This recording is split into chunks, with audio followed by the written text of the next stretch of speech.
Hello everyone, and welcome to today's presentation on leadership. I am Johnny Nix, and joining me today is Taryn Crowell-Mackey. Now, before we can talk about the different types and styles of leadership, we must first understand what leadership is. Our book defines leadership as human communication which modifies the attitudes and behaviors of others in order to meet shared group goals and needs, whereas Merriam-Webster defines leadership as the power or ability to lead other people. If you have noticed, these two definitions are quite different, bringing up an interesting point. Leadership is defined differently from one person to the next, and is also rare to find two different leaders who possess the exact same leadership qualities. One thing that all leaders do have in common, however, is the power of influence. Although different leaders may draw their influence from different sources, it is necessary in order to get others to support and implement the decisions that are perceived to be necessary to accomplish the group's goals. In today's podcast, we are going to talk about 5 of these sources where this influence is drawn from. The first type of influence we will speak of is the legitimate or elected power. This is when a group chooses someone to lead them, and with their position comes certain group expectations. A great example of the elected power is here in America, we the people democratically elect a new president every 4 years to lead the country. Second are the powers of reward and punishment.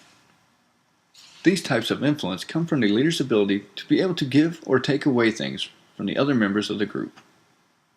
A great example of reward would be a company who chooses to give company bonuses to its employees around the holidays. A great example of punishment is the possibility of cutting back hours for employees who can't quite meet company standards. Next is the expert power. This is where a leader's influence is derived from one's own experience or knowledge.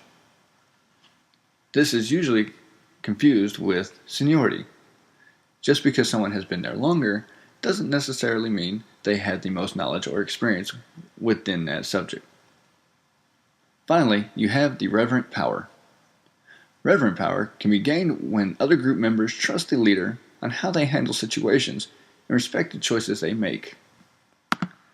The 2 main types of leaders that the book focuses on are designated leaders and emergent leaders.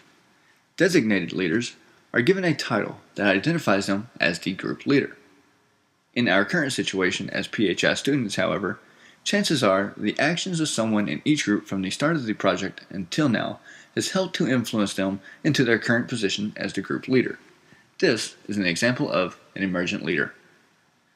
Now, there are several behaviors that can help a person to be recognized as a leader, as well as a few that can prevent someone from obtaining those positions. Coming into a group with an open mind, while using effective listening techniques, and being self-aware of your own actions are some great examples of positive influences that can help someone emerge as a leader. On the other hand, being overly bossy, uncooperative, and even being a low talker can be just a few detractors that will prevent someone from taking the lead in a group environment. Those who are afraid to speak up and chime in when they have ideas have less of a chance of taking a leadership position within the group.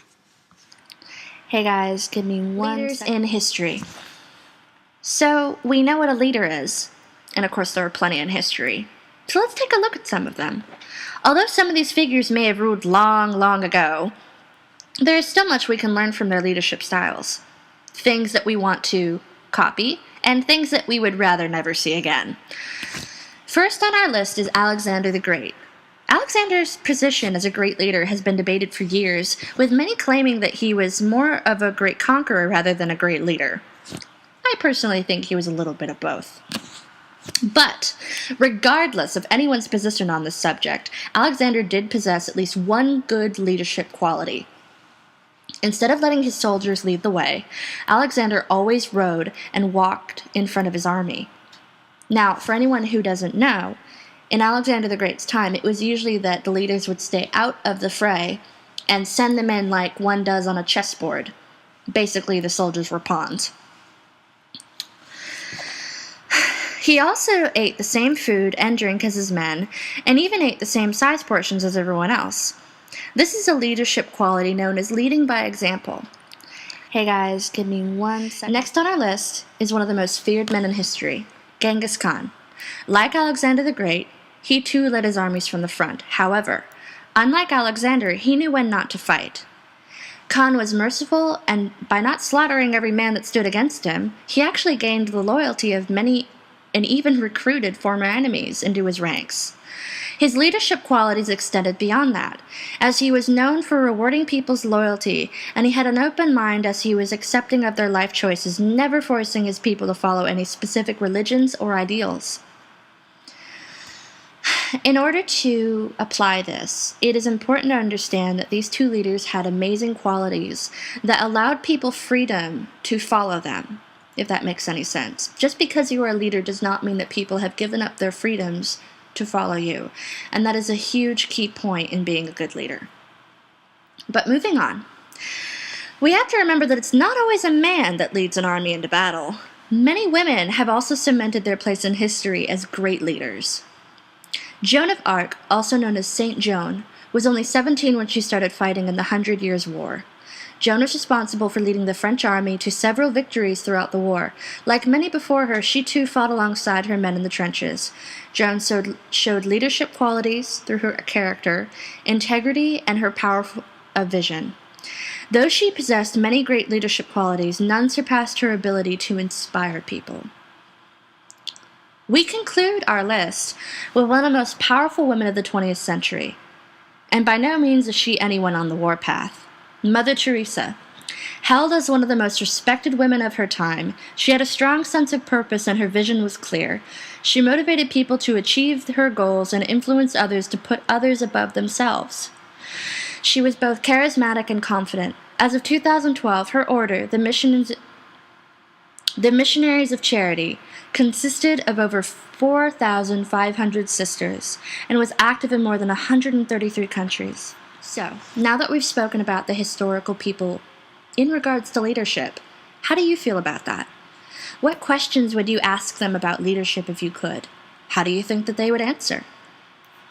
I highly recommend that you go and look these people up in regards to their leadership. They had amazing charismatic quality and also had an idea of what to do. But also remember, they had a goal. If you don't have a goal, you have nowhere to lead. And no one really likes following a leader that doesn't know where they're going.